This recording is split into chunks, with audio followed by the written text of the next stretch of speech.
Cedar City Police say road rage may have been a factor in a crash on SR 56. The dedication of the Red Cliffs Utah Temple and Southern Utah's annual Easter Car Show is back. You're watching St. George News at 5. Good afternoon, I'm Christy Langenheim. The Cedar City Police Department is investigating a crash that took place on State Route 56. And officers say they believe road rage may have been a factor in the collision. The incident involved a blue Ford F-150 and a Dodge Ram. The man driving the Dodge was rear-ended and was transported to the Cedar City Hospital after he complained about neck injuries. Both vehicles were later towed away from the scene, and the investigation is still ongoing as police are waiting for footage from a local business that may have caught the wreck on video. This past Sunday, the Church of Jesus Christ of Latter-day Saints celebrated the dedication of the new Red Cliffs Utah Temple. Maury Kessler provides insights to the dedication ceremony. Nearly 4 years after ground was broken for the Red Cliffs Utah Temple in St. George, hundreds of Latter-day Saints flocked to the edifice for 2 dedicatory sessions held on Sunday. The dedication of Washington County's Second Temple was overseen by President Henry B. Eyring, second counselor in the First Presidency of the Church of Jesus Christ of Latter-day Saints. Eyring prayed that the new temple will be a sacred place to all who enter in and look upon it, and that they may feel God's presence and wish to draw closer to the Almighty as they do. Temples are considered sacred houses of the Lord by members of the LDS faith and are seen as places where the Spirit of God dwells on earth. It is also a place they go to seek spiritual peace and insight, as well as engage in the proxy work for dead relatives that the church is generally known for. Thanks, Maury. Over the last few years, Desert Ministries has been able to make improvements to its garden, which they use to donate to local families in need. Here's Jesse Bang with more on this nonprofit organization and some additions they've made to the harvest. Created by the grassroots nonprofit Desert Ministries, the Zion Giving Garden is being built from the ground up with donated items. The purpose of the garden is to provide fresh produce for free to those who may not have access. Since St. George News last caught up with the organization in 2022, they've doubled the planter boxes, added wood paneling, and installed a full irrigation system that puts the whole operation completely off-grid. Matthew Reed, president and founder of Desert Ministries, shows us how it all works. One of our big goals here is to repurpose, reuse, leave a small environmental footprint. And so we do harvest rainwater. The rainwater comes in through this primary filter we have, where we can monitor it for any algae or anything similar.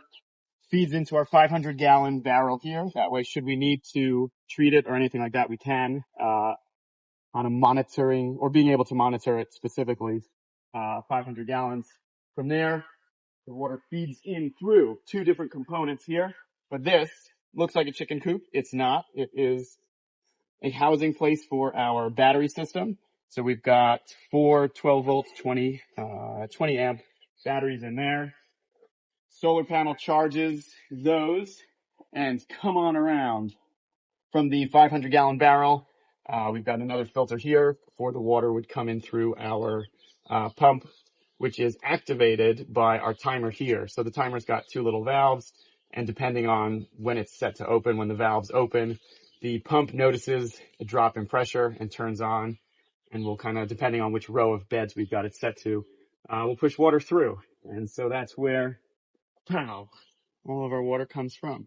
The organization has 0 paid employees and relies 100% on grants and donations. All fundraising efforts go directly back to community projects for those in need. Thanks, Jesse. As the spring season returns, so are some of Zion National Park's amazing birds, like the peregrine falcon. However, the return of these birds means that there will be some parts of the park that visitors are restricted from entering. Stephanie DeGraw has more on these monogamous birds making their return to Zion. Some cliffs are now off limits to climbers as the peregrine falcons return to Zion National Park. Wildlife biologists will monitor the nesting activities of the birds throughout the breeding season.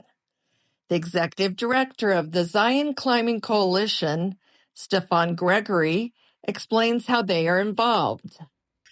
We are assisting the Zion National Park wildlife crew in coordinating volunteers to aid the technicians in having more eyes to be able to more effectively open and close the cliffs. And this is also open to beyond climbers, anyone fans of birds, fans of wildlife, students, biologists, anyone who's willing to volunteer and help. Essentially, when they see a bird, they need to manually track it with their eye. And if they lose it, then it's harder to locate the information they need. And when there's more eyes out there, they usually have a higher success rate. Cliffs that have been closed but are not being used for the nest sites this year will be reopened when nest locations are found. Thanks, Stephanie.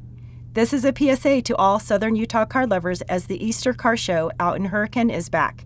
Here's Haven Scott with some details for this year's car show.